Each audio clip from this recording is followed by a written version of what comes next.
This story isn't just about a ceremony or a politician attending an event. It's about the power of human connection, the quiet acts of courage we often overlook, and the incredible impact of one child's simple letter when a young boy asked someone famous to honor his father. No one expected what would truly unfold, a story of respect, reflection, and heartfelt recognition. A plain white envelope arrived, addressed simply to Donald J. Trump.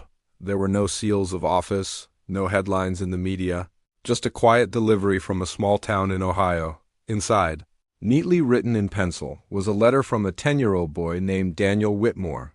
"Dear Mr. Trump," it began. "I know you are very busy, but my dad is receiving a medal at our town ceremony this month. He has saved lives and has always admired you. I don't have many people to invite, but having you there would make him very happy. Love, Daniel." Trump held the note longer than usual. His schedule was brimming: speeches, campaign stops, endless press meetings. Yet something about the boy's handwriting, raw, sincere, and unpolished, touched him. Without consulting his team, he circled the date in red and gave his assistant only 2 words: "I'm going." 3 weeks later, Air Force One descended toward Fremont, Ohio. No crowds, no cameras, no fanfare, just gray skies and a modest auditorium by the town square. The townspeople were stunned. Some whispered it must be a prank. Others suspected a look-alike. But when Trump stepped out of the black SUV, dressed in a navy suit and a red tie, silence fell. "He actually came," a woman muttered inside. Folding chairs were arranged in neat rows, and photographs of local heroes adorned the walls.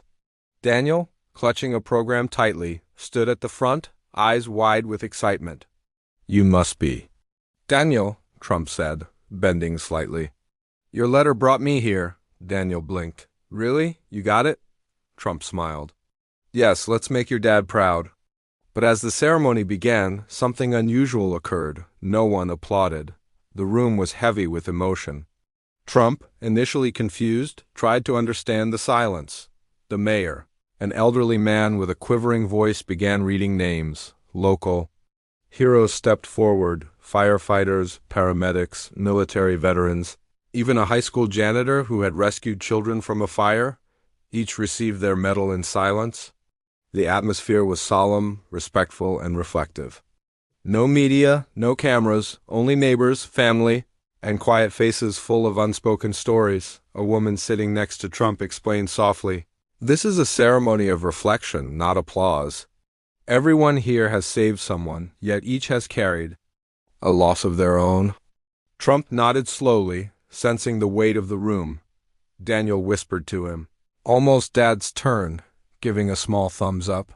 Staff Sergeant Mark Whitmore, Daniel's father, was called. The crowd stood, yet still there was no clapping. A photograph of Mark flashed behind the podium, a man in desert camouflage holding a small American flag with Daniel in his arms. Mark's wife stepped up, voice breaking as she spoke. Mark had served 3 tours. He never sought recognition, only asking that his son be raised with kindness. She recounted the day he saved a boy from drowning but didn't make it back himself. The room exhaled collectively. Even Trump's jaw tightened as he listened. Daniel wanted someone who believed in his dad to be here. She said, looking directly at Trump, "Thank you for coming. You're not here as a politician today, just as a person. That's all my son wished for." Daniel held a folded flag, standing beside her as the ceremony moved to its final medal.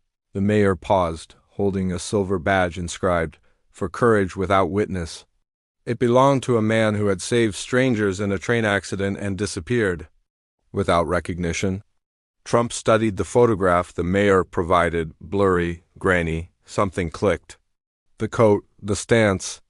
It was Hank Braddock, his former driver, who had vanished months earlier. Trump whispered, "It's him," and the mayor stared in disbelief. "You're sure?" Trump nodded. "Yes, he is my driver, a veteran who quietly devoted himself to helping others." Soft applause rippled through the room, not for Trump, but for Hank. The moment passed quietly, profound and real. After the ceremony, townspeople left silently, hugging and reflecting. Daniel offered Trump 2 cups of punch. "We don't clap?" But we share, he said. Trump chuckled. That's a good rule. Daniel asked, "Did you ever lose someone you didn't get to thank?" Trump paused. "My brother," he replied. "I wish I'd told him before he passed." Daniel nodded, understanding why he had written the letter. To ensure someone important was remembered. Back in Washington, Trump contacted his network to locate Hank Braddock. They found him living in a cabin outside Pittsburgh, helping displaced veterans. Trump went himself, presenting the medal. Hank hesitated. "I didn't do it for this."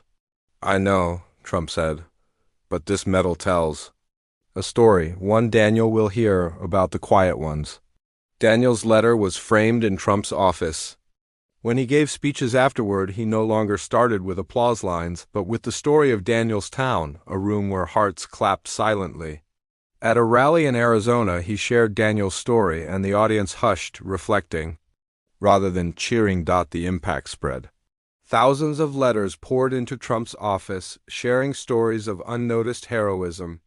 Inspired, Trump created the Quiet Honor Project, personally recognizing unsung heroes monthly. The first was Hank.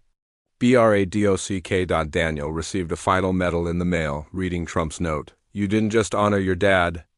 You reminded me that the greatest strength comes from the quietest hearts." Daniel smiled at the sky. "Did you see that, Dad?" Years later, Daniel told his own children the story of Fremont, Ohio, a town where silence spoke louder than applause and where a president came, not for recognition, but to honor the quiet acts of courage that truly matter. From this story, we learn that true honor isn't always measured by applause or recognition. Sometimes the most profound courage is silent, and the greatest impact comes from the quietest hearts. One small act, like a child's letter, can change the way even the most powerful people see the world. What would you have done if you were in Daniel's place? Share your thoughts in the comments.